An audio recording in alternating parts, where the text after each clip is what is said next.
Hi hello నమస్తే, బాగున్నారు అందరూ? నేను బాగున్నాను. బొడగవరక టమాటా కూర వండుతున్నానండి ఇవాళ.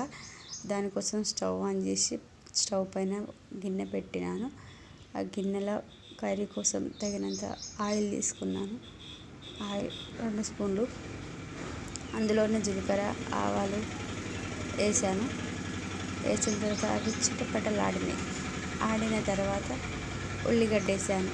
చిన్నగా ఒక ఉల్లిగడ్డ తీసుకొని సన్నగా తరిగి వేసాను. అందులోనే కళ్యామాకు కూడా వేసాను. కళ్యామాకు వేసినాక వీటిని కొంచెం కలిపి కొంచెం ఫ్రై అయిన తర్వాత ఫ్రై అయిన తర్వాత ఇప్పుడు అల్లం వేసిన.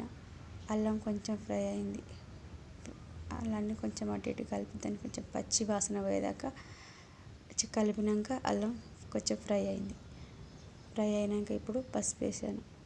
పసుపు వేసి మంచిగా కలుపుకొని అంతా కలిసిన తర్వాత కలర్ వచ్చిన తర్వాత అందులో బోడకాకరకాయలు వేసాను.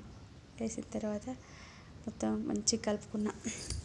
అన్నీ మిక్స్ అయ్యేంత వరకు కలుపుకొని క్లీన్గా మంచిగా కలుపుకున్న తర్వాత మూత పెట్టేసిన పైన.